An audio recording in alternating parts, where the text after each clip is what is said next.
Budget കഴിഞ്ഞ വർഷത്തെ തനിയാവർത്തനമാണെന്നും block panchayat പ്രതിപക്ഷാംഗം Aneesh പറഞ്ഞു. കഴിഞ്ഞ ബഡ്ജറ്റിൽ ഉൾപ്പെടുത്തിയ ഒരു പദ്ധതിയും പൂർത്തീകരിക്കാതെയാണ് പുതിയ പദ്ധതികൾ ആസൂത്രണം ചെയ്തിരിക്കുന്നതെന്നും അദ്ദേഹം പറഞ്ഞു. ഇത് കാരണം ബഡ്ജറ്റിൽ കാര്യമായ ഭേദഗതി വരുത്തണമെന്നും ബഡ്ജറ്റ് അംഗീകരിക്കുന്നില്ലെന്നും പ്രതിപക്ഷാംഗം പറഞ്ഞു. നമ്മുടെ രാജ്യം സ്വതന്ത്രമായി 75 വർഷം പിന്നിടുകയാണ്. നമ്മുടെ രാജ്യത്ത് പഞ്ചായത്തി രാജ് സംവിധാനം നിലവിൽ വന്ന് 25 വർഷം പിന്നിടുമ്പോഴാണ് പഴയന്നൂർ ബ്ലോക്ക് പഞ്ചായത്ത് ഈ ഭരണസമിതി നാലാമത്തെ ബഡ്ജറ്റ് ഇവിടെ അവതരിപ്പിക്കുന്നു. കേരളം ഭരിക്കുന്ന ഇടതുപക്ഷ സർക്കാർ ഈ തദ്ദേശ സ്വയംഭരണ സ്ഥാപനങ്ങളെ മുഴുവൻ, അതിൻ്റെ അധികാരങ്ങളെ മുഴുവൻ, പ്രാദേശിക സർക്കാരുകളെ മുഴുവൻ ഇല്ലായ്മ ചെയ്യുന്ന ഒരു ഘട്ടത്തിലൂടെയാണ് നമ്മൾ പോകുന്നത്. നമുക്കറിയാം, നടപ്പ് സാമ്പത്തിക വർഷത്തെ പ്രവർത്തനങ്ങളെല്ലാം തന്നെ മന്ദീഭവിച്ചിട്ടാണ് കേരളത്തിലെ പ്രാദേശിക സർക്കാർ മുന്നോട്ട് പോകുന്നത്. കേവലം 40% മാത്രമാണ് കേരളത്തിൻ്റെ പൊതുവായ പ്രവർത്തനം എത്തുന്നത്. ആ ഘട്ടത്തിൽ പഴയന്നൂർ ബ്ലോക്ക് പഞ്ചായത്ത് കേരളത്തിലെ വിവിധങ്ങളായ ത്രിതല പഞ്ചായത്ത് സംവിധാനങ്ങൾ ബഡ്ജറ്റ് അവതരിപ്പിക്കുമ്പോൾ നമ്മൾ പല വേദികളിലും പറഞ്ഞതാണ്, അടുത്ത വർഷത്തെ എല്ലാ പ്രവർത്തനങ്ങളും തുടക്കം കുറിച്ച് പുതിയ പദ്ധതികൾ ഉണ്ടാക്കിയിട്ടാണ് നമ്മൾ ബഡ്ജറ്റിലേക്ക് തന്നെ കിടക്കുന്നത്. കഴിഞ്ഞ തവണയും നമ്മൾ പറഞ്ഞു, പിന്നീട് സർക്കാർ തിരുത്തുകയില്ല. ഒരു ബഡ്ജറ്റ് അവതരിപ്പിച്ചിട്ട് പദ്ധതികളിലേക്ക് പോകുന്ന സിസ്റ്റമാണ് കഴിഞ്ഞ 24-22 വർഷക്കാലമായി നമ്മുടെ സംസ്ഥാനത്ത് നടന്നിരുന്നത്. അതുപോലെ തന്നെ ഈ പദ്ധതി പ്രവർത്തനങ്ങൾ പൂർത്തീകരിച്ചതിന് ശേഷം അടുത്ത വർഷമാണ് പദ്ധതികൾ ഉണ്ടാക്കുന്ന പ്രക്രിയയെല്ലാം നടക്കുന്നത്. അതുപോലെ തന്നെ ഓരോ ത്രിതല പഞ്ചായത്ത് സംവിധാനത്തിലും നിങ്ങൾക്ക് അനുവദിക്കുന്ന പണത്തെ സംബന്ധിച്ച് കൃത്യമായി കഴിഞ്ഞ 3 വർഷങ്ങൾക്ക് മുന്നേ കൃത്യമായി പണം അനുവദിക്കുന്ന ഒരു സംവിധാനമുണ്ടായി. ഇന്ന് അതും എടുത്തു വന്നു. ഈ ബഡ്ജറ്റ് പരിശോധിച്ചാൽ എൻ്റെ കയ്യിൽ കഴിഞ്ഞ 2 വർഷം അവതരിപ്പിച്ച ബഡ്ജറ്റുകളും ഇന്ന് അവതരിപ്പിച്ച ബഡ്ജറ്റും എൻ്റെ കയ്യിൽ വളരെ രസകരവും ശ്രദ്ധിക്കുക. നിങ്ങളുടെ പത്രമാധ്യമങ്ങളുടെ സുഹൃത്തുക്കളുടെ എല്ലാ കയ്യിലും കിട്ടിയിട്ടുണ്ട്. ഒരേ വാചകങ്ങൾ അച്ചടിച്ചു വെച്ചിരിക്കുന്ന ബഡ്ജറ്റ്.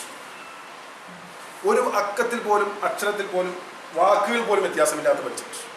അതിനും അപ്പുറത്തേക്ക് സ്വാഭാവികമായി നടക്കുന്ന ഒരു പ്രക്രിയ എന്ന നിലയ്ക്ക് നമുക്കെന്നെ തള്ളിയാലും എല്ലാ ഹെഡിൻ്റെയും പണം കുറച്ചിരിക്കും.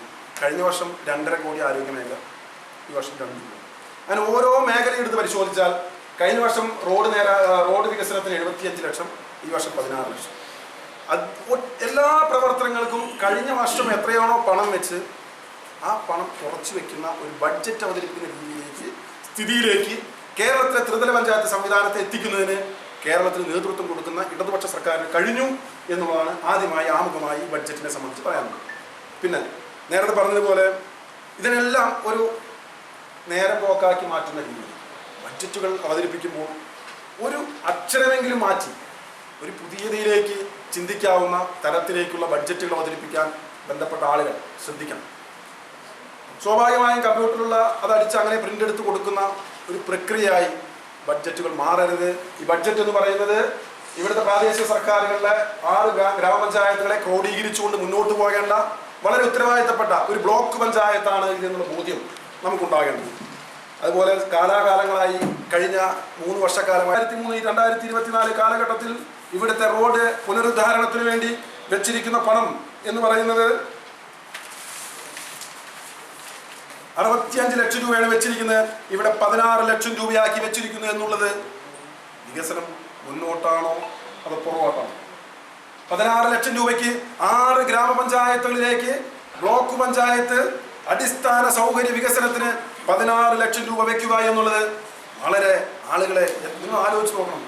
ഓരോ ഡിവിഷൻ മെമ്പർമാർക്ക് 10 വാർഡുകൾ വീതമുണ്ട്. അങ്ങനെ നോക്കുമ്പോൾ ഈ ബ്ലോക്ക് പഞ്ചായത്തിനകത്ത് എത്ര വാർഡുകളുണ്ടാവും? 16 ലക്ഷം രൂപ കൊണ്ട് ഒരു ഗ്രാമപഞ്ചായത്ത് വാർഡ് മെമ്പർ ചെലവഴിക്കുന്ന പണം പോലും ഒരു ബ്ലോക്ക് പഞ്ചായത്തിന് ഈ നാട്ടിലെ അടിസ്ഥാന സൗകര്യ വികസനത്തിന് പണം കണ്ടെത്താൻ കഴിഞ്ഞെങ്കിൽ ഈ ഭരണസമിതിക്ക് നമ്മൾ എന്താണ് പറയേണ്ടത്? അപ്പോൾ ഈ ബ്ലോക്ക് പഞ്ചായത്ത് ഇവിടെ അവതരിപ്പിച്ച ബഡ്ജറ്റ് ഈ നാടിനാകെ വികസനം ഉണ്ടാക്കുന്ന ബഡ്ജറ്റല്ല, ഈ നാട്ടിൽ വികസന മുരടിപ്പിന് നേതൃത്വം കൊടുക്കുന്ന ബഡ്ജറ്റാണ്.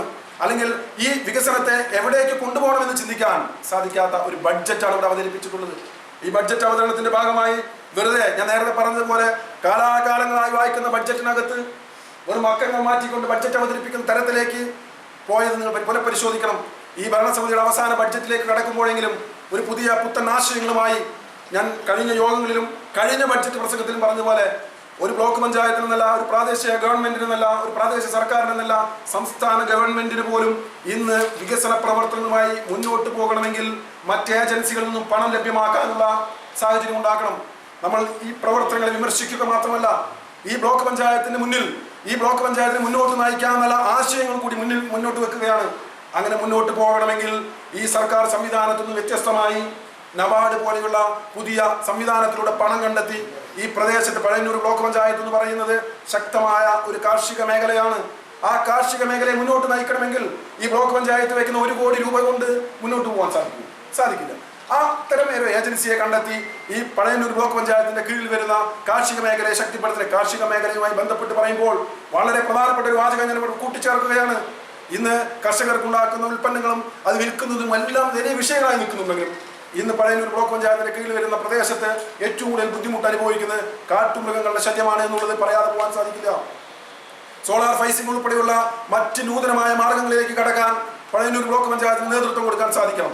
ആ രീതിയിലുള്ള കാർഷിക മേഖലയിലൂന്നിയും അതുപോലെ തന്നെ നേരത്തെ പറഞ്ഞതുപോലെ യുവാക്കൾക്ക് വേണ്ടി, ഇവിടുത്തെ യൗവനത്തിന് വേണ്ടി, ഇവിടുത്തെ ചെറുപ്പക്കാർക്ക് വേണ്ടി, ഇവിടെ അവർക്ക് പഠിക്കാനും അവർക്ക് കളിക്കാനും അവർക്ക് ചിരിക്കാനും അവർക്ക് ഒരുമിച്ച് മുന്നോട്ട് പോകാനും സാധിക്കുന്ന പദ്ധതികൾ മുന്നോട്ട് വരണം. അതിനനുസൃതമായി ബഡ്ജറ്റ് പുനഃപരിശോധിച്ചുകൊണ്ട് വരാൻ പോകുന്ന വികസന പ്രവർത്തനങ്ങളിൽ മാറ്റം വരുത്താൻ ഈ ബ്ലോക്ക് പഞ്ചായത്തിന് നേതൃത്വം കൊടുക്കുന്ന ആളുകൾ സാധിക്കട്ടെ എന്ന് പറഞ്ഞുകൊണ്ട് ഈ ബഡ്ജറ്റിനോടുള്ള 100% വിയോജനവും രേഖപ്പെടുത്തിക്കൊണ്ട് നിർത്തുന്നു. നന്ദി, നമസ്കാരം.